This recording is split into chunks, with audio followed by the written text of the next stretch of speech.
But also, the family of Virginia Giuffre released a statement overnight in response to some of the comments that you made this week. You said that Jeffrey Epstein stole people from Mar-a-Lago.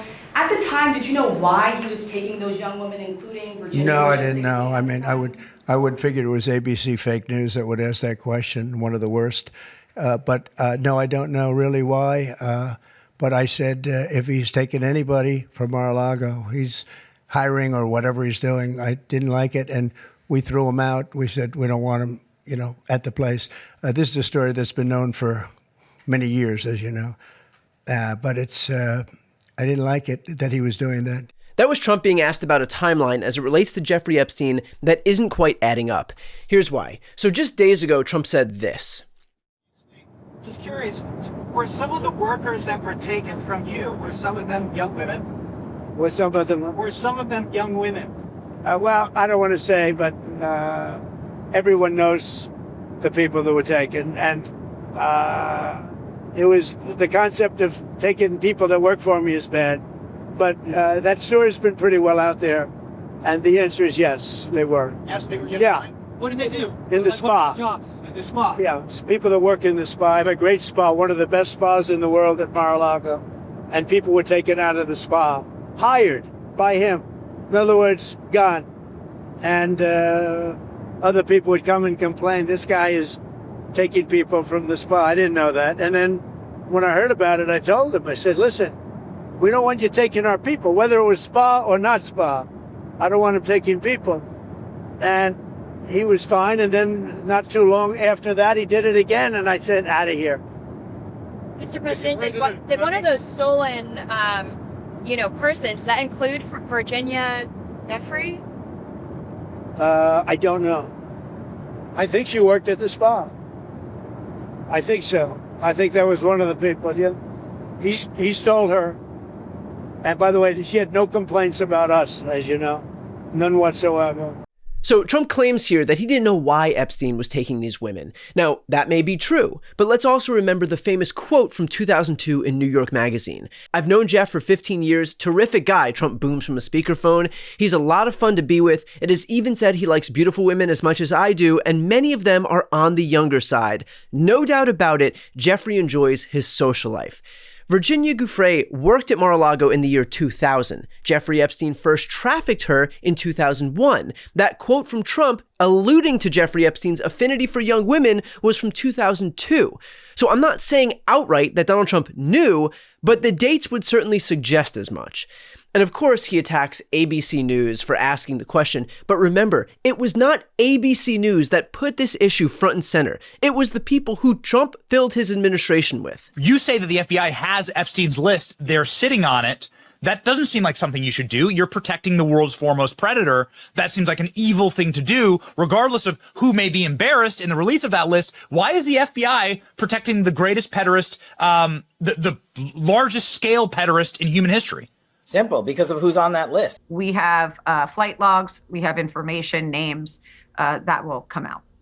Is it going to be shocking? I don't see how it's not shocking that there were so many individuals that were hidden and kept secret and not been held accountable. Let's talk about the reverse. I believe in accountability. So you have to now go through your process. Now, I won't say they're guilty until they go through their time in court.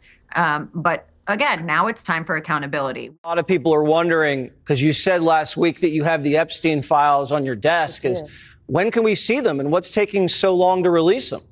I do. Jesse, there are well over, this will make you sick, 200 victims, 200. So we have over 250 actually. So we have to make sure that their identity is protected and their personal information. But other than that, I think tomorrow, the personal information of victims. Other than that, I think tomorrow, Jesse, breaking news right now, you're going to see some Epstein information being released by my office. What kind? Are we going to see who was on the flights? Are we going to see any evidence from what he recorded? Because he had all of his homes wired with recording devices. Yeah, what you're going to see hopefully tomorrow is a lot of flight logs, a lot of names, a lot of information. But It's pretty sick what that man did. Okay, well, we'll along look with for his that. co-defendant. Absolutely, and he had help. That's for He sure. sure did. The Ghislaine Maxwell Black Book. What names are in there, man? You understand how many powerful people probably want this thing to desperately go away? How many people were interconnected with this Epstein sex ring operation? There are a lot of tapes out there of a lot of people. I'm not ever going to let this story go because of what I heard from a source about Bill Clinton on a plane with Jeffrey Epstein. I talked about it yesterday. You can go check it out. I'm not letting it go ever. Ever. In fact, even Donald Trump himself brought it up. Got a lot of problems coming up, in my opinion, with the famous island with Jeffrey Epstein. You raised the question of Jeffrey Epstein in your remarks about in the Q&A. Well, I think he's got a problem. I mean, what do you think the problem will be? I don't know, but that island was really a cesspool. There's no question about it. Just ask Prince Andrew. He'll tell you about it. The island was an absolute cesspool. The reality is that Donald Trump knew that he had no intention of ever releasing the Epstein files when he was on the campaign trail. He was just telling his supporters what they wanted to hear in exchange for their votes. He hoped they were gullible enough to swallow whole whatever lies he fed them when he finally got into office like this. You know, these files were made up by Comey. They were made up by Obama. They were made up by the Biden information. We went through years of that. With the Russia hoax. You see, they were cooked up by the Democrats to sink Donald Trump, which is why they never released the Epstein files. Yeah, perfect plan, no notes at all. But the reality is that Trump felt his base was stupid enough to believe it. Turns out they're not. And so I hope they realize that this is a small part of a larger whole. It's not just that Trump was lying about Epstein. It's that Trump will lie about anything and everything in service of consolidating power for himself. That is what Trump does. It's his entire MO. He doesn't actually care about any of the things he promises supporters. That's how he lures people in. In his first term, he promised an infrastructure law that never materialized, a healthcare plan that was cheaper and more comprehensive that never materialized, a middle-class tax cut that never materialized, a jobs boom that never materialized, a manufacturing renaissance that never materialized. But he did make time for a tax cut for himself. And now he's doing the exact same thing, promising reduced costs and cheaper groceries and lower rent, and yes, promising justice when it comes to Epstein's victims and accountability for his criminal associates, but he's not delivering on any of those things. The only thing he's actually done is give a tax cut to himself. Yet again, how many times does Trump have to completely fuck you over before you begin to realize that lying isn't a bug, it is a feature? He knows that he can say whatever he needs to say to get your vote, and that once he gets it, once he's able to consolidate power for himself, he doesn't need to stand by anything.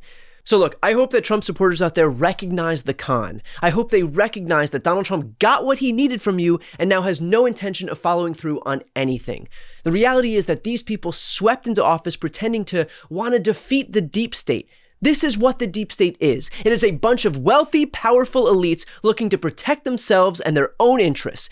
These are those people. Donald Trump pretended he wanted to fight against them when in reality, the perpetrators are Donald Trump and his allies themselves. Before you go, if you enjoyed this content and you want to see more and support independent media, please subscribe to this channel. The subscribe button will be right here on the screen. But second, the reality is that we are now in a political environment where this administration can lean on any of the social media platforms to suppress certain voices if they don't like critical coverage. That means my longevity here is in the hands of a few tech billionaires who are already making it clear that they are willing to cater to this administration. To that end, signing up for my newsletter is a way for me to reach you directly if that ever becomes necessary. I'll put the link right here on the screen as well, so please sign up. It's free, but there's also an option to do a paid subscription if you'd like to support me and my team. I really appreciate it. Thanks so much for watching.